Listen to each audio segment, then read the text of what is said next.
Hello everyone, welcome to my channel స్టీస్ creative corner. ఈ వీడియోలో 2 years baby birthday frock detail video చూసేయండి. దీనికి యోగ్ పార్ట్ కొంచెం డిఫరెంట్గా ట్రై చేశాను. దీనికి జిమిచు ఫ్యాబ్రిక్ 2 meters తీసుకున్నా, satin lining 1 meter and cotton lining 80 centimeters తీసుకున్నా. యాక్చువల్ షోల్డర్ 9, అందులో హాఫ్ 4.5 షోల్డర్ మార్క్ చేసుకొని ఆర్మ్ హోల్ లెంత్ 4.5 మార్క్ చేసుకున్నా. ఒక లైన్ డ్రా చేసుకుని చెస్ట్ రౌండ్ 5.5 మార్క్ చేసుకొని 2 inch ఎక్స్ట్రా మార్క్ చేసుకున్నాం. యోగ్ పార్ట్ లెంత్ 8.5 మార్క్ చేసుకొని ఒక లైన్ డ్రా చేసుకున్నా. వేస్ట్ రౌండ్ డివైడెడ్ బై 4 చేస్తే నాకు 5 inch వచ్చింది. దాన్ని ప్లస్ 2 inch ఎక్స్ట్రా మార్క్ చేసుకున్నా. తర్వాత ఈ పాయింట్స్ని జాయిన్ చేసుకుని లైన్స్ డ్రా చేసేసుకున్నా. తర్వాత ఆర్మ్ హోల్ కర్వ్ డ్రా చేస్తున్నా. కొంచెం డౌన్ డ్రా చేస్తే అది front arm hole curve and first draw చేసింది బ్యాక్. నెక్ విడ్త్ 2 inch, చిన్నపిల్లలు కాబట్టి 2 inch సరిపోతుంది. అండ్ నెక్ డీప్ 2.5 మార్క్ చేసుకుంటున్నాను నేను.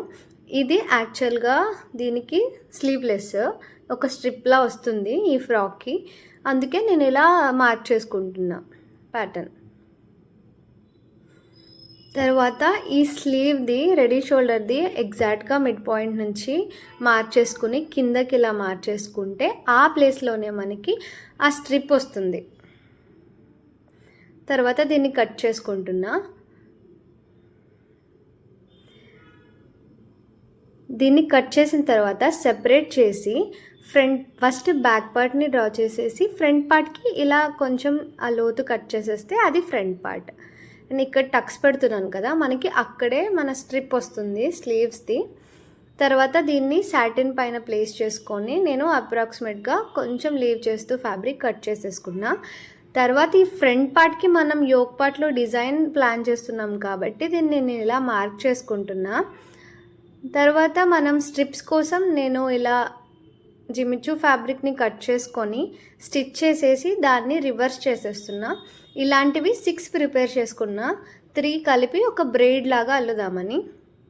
దాన్ని బ్రెయిడ్లా అల్లేసి ఒక 2 లెంత్స్ 2 స్ట్రిప్స్ కోసం నేను మనకి ఎంత లెంత్ కావాలంటే ఇలాగా 2 స్ట్రిప్స్ అల్లుకున్న తర్వాత వాటిని మనం కాటన్ లైనింగ్ కట్ చేసినప్పుడు పైన పార్ట్ ఉంది కదా, దీనిపైన ఇలాగా 2 foldsలో ప్లేస్ చేసుకుంటే మనము లోపల స్టిచ్చింగ్కి వెళ్ళడానికి కొంచెం ఎక్స్ట్రా గ్యాప్ ఉంచుకుంటే సరిపోతుంది. తర్వాత ఇలా సాటిన్ ఫ్రంట్ పార్ట్కి నేను ఇలాగా ఈ డిజైన్ కోసం ఇలాగా ప్లేస్ చేసుకుంటున్నాను. ఫ్యాబ్రిక్ని ఇలాగా పిన్స్తో ఈ మోడల్లో సెక్యూర్ చేస్తున్నాను. దీన్ని ఇలా ప్రెస్ చేసేస్తే ఐరనింగ్ చేసేస్తే అది అలా ఫిక్స్ అయిపోతుంది. వాటికి పిన్స్ పెట్టేయచ్చు. నేనైతే దీనికి ఇలాగా కదలకుండా ఉండడానికి మాస్కింగ్ టేప్ యూజ్ చేశాను. ఇలా ప్లీట్స్ని ఒకదానిపైన ఒకటి ప్లేస్ చేసేసుకోవడమే. ఈ గ్యాపింగ్ మన ఇష్టము, లుక్ ఎలా బాగుంటే అలాగా 1 inch 1/2 inch అలా నేను అప్రాక్సిమేట్గా పెట్టేశాను. తర్వాత దీన్ని మళ్ళీ ప్రెస్ చేసేసి దీనిపైన మాస్కింగ్ టేప్ స్టిక్ చేసేసాను కదలకుండా ఉండడానికి. ఇలా 2 సైడ్లు చేసుకున్న తర్వాత రివర్స్ చేసేసి నీడిల్తో కూడా స్టిచ్ చేసేసాను. లేదంటే ఇంత కష్టం అది రివర్స్ చేసేటప్పుడు కానీ స్టిచ్ చేసేటప్పుడు కానీ ఊడిపోయిందంటే మళ్ళీ ఫస్ట్ నుంచి పెట్టాలి. అండ్ ఈ ఎక్స్ట్రాస్ కూడా అప్పుడే కట్ చేయొద్దు, స్టిచ్ చేసిన తర్వాత కట్ చేసుకోవాలి. ముందే కట్ చేస్తామంటే అది సెట్ అవ్వలేదంటే ఒకవేళ ఊడిపోతే మళ్ళీ మనకి ఫ్యాబ్రిక్ సరిపోదు ఇలా ఈ మోడల్లో సెట్ చేయాలంటే. సో అందుకే స్టిచ్ చేసిన తర్వాత కట్ చేసుకోవాలి. ఇలా ప్లీట్స్ పెట్టుకొని ఐరనింగ్ చేసుకోవడం వల్ల అది ప్రెస్ అయిపోయి లుక్ నీట్గా కనిపిస్తుంది. అండ్ దీన్ని రివర్స్ చేసేసి నీడిల్తో కార్నర్స్ స్టిచ్ చేసేసుకున్నాను నేను.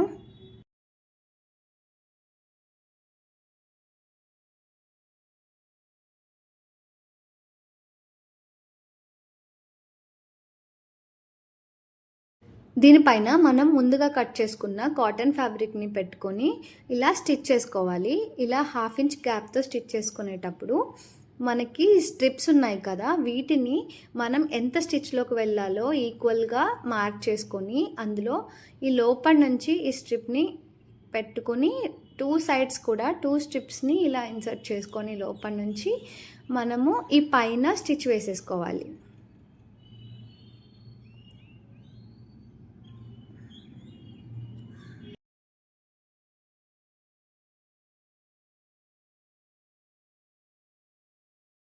ఇలా వీడియోలో చూపిస్తున్నట్టు స్టిచ్ చేసుకున్న తర్వాత ఇలా ఎక్స్ట్రాస్ కట్ చేసేసుకొని వీటికి కట్స్ పెట్టుకోవాలి. కట్స్ పెట్టుకున్న తర్వాత దాన్ని రివర్స్ చేసేసి ఎగ్జాక్ట్గా మెయిన్ ఫ్యాబ్రిక్ మీద స్టిచ్ పడకుండా కాటన్ మీదే పడేటట్టు ఆ ఎడ్జ్లో స్టిచ్ వేసుకోవాలి వీడియోలో చూపిస్తున్నట్టు.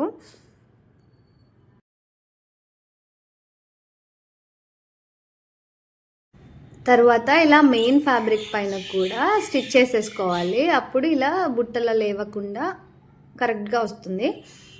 తర్వాత లైనింగ్ని మెయిన్ ఫ్యాబ్రిక్కి అటాచ్ చేసేసుకొని అప్పుడు ఎక్స్ట్రాస్ కట్ చేసేసుకోవాలి. బ్యాక్ పార్ట్కి స్టిచ్ చేయడానికి ఫస్ట్ సాటిన్ లైనింగ్ రైట్ సైడ్కి అండ్ మెయిన్ ఫ్యాబ్రిక్ కూడా రైట్ సైడ్కి ప్లేస్ చేసుకొని దానిపైన ఇలా కాటన్ లైనింగ్ ప్లేస్ చేసుకొని ఈ కి పెట్టుకొని ఇలా 2 సైడ్లు పైన స్టిచ్ చేసేసుకోవాలి.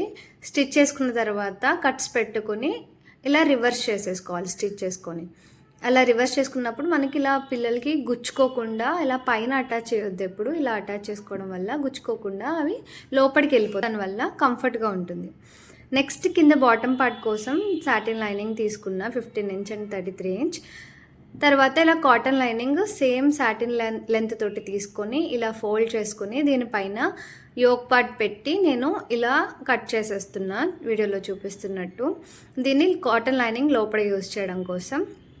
అండ్ మెయిన్ ఫ్యాబ్రిక్ కూడా 18 inch and 37 inch with length తీసుకున్నా. తర్వాత సాటిన్ లైనింగ్కి ప్లీట్స్ పెట్టేసి దీనికి నేను బేస్టింగ్ స్టిచ్ అని 2 స్టిచెస్ లూజ్గా వేసుకోవాలి. మనకి మిషన్లో లెంత్ ఎక్కువ స్టిచ్ పెట్టేసుకొని దాన్ని ఇలా వేసుకొని దాన్ని ఇలా దారాలు సపరేట్ చేసేసుకొని ఆ 2 దారాలని పట్టుకొని లాగితే మనకి ప్లీట్స్ వచ్చేస్తాయి ఈజీగా.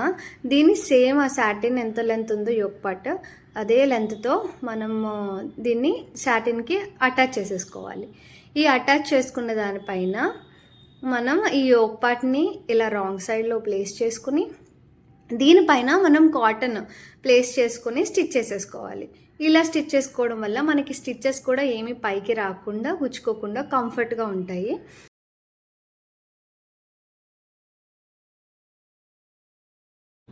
రివర్స్ చేశాక యోక్ పార్ట్లో నేను ఒక బెల్ట్ లాగా ఇద్దామని దాన్ని ఇలా సాటిన్ లైనింగ్ కట్ చేసి ఇలా స్టిచ్ చేసుకొని దాన్ని రివర్స్ చేసేసి ఐరన్ చేసేసాను.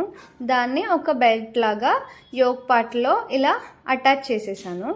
తర్వాత ఓవర్లాక్ లేకపోతే ఫస్ట్ ఇలా మెయిన్ సైడ్ స్టిచ్చెస్ వేసేసుకోవాలి అన్నీ సపరేట్గా లేయర్స్. తర్వాత రివర్స్ చేసేసి మళ్ళీ ఇలా స్టిచ్ చేసుకోవాలి.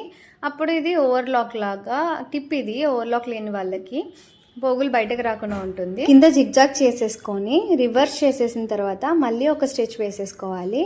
తర్వాత ఇలా మెయిన్ ఫ్యాబ్రిక్ని కూడా సపరేట్ చేసి సైడ్స్ స్టిచ్ వేసేసుకోవాలి.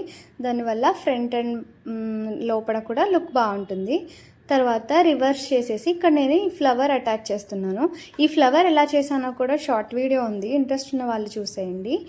ఈ బౌ రెడీ చేసేసి బ్యాక్ సైడ్లో అటాచ్ చేసేస్తున్నాను. అండ్ ఈ పర్ల్స్తో ఈ స్ట్రిప్స్ని స్టిచ్ చేస్తున్నాను. That's it for this video. And మీకు ఈ వీడియో కనుక నచ్చితే please like, share and subscribe my channel. Thank you for watching. ఇంకా మంచి కంటెంట్తో మీ ముందుకు వచ్చేస్తాను. అంతవరకు బాయ్ బాయ్.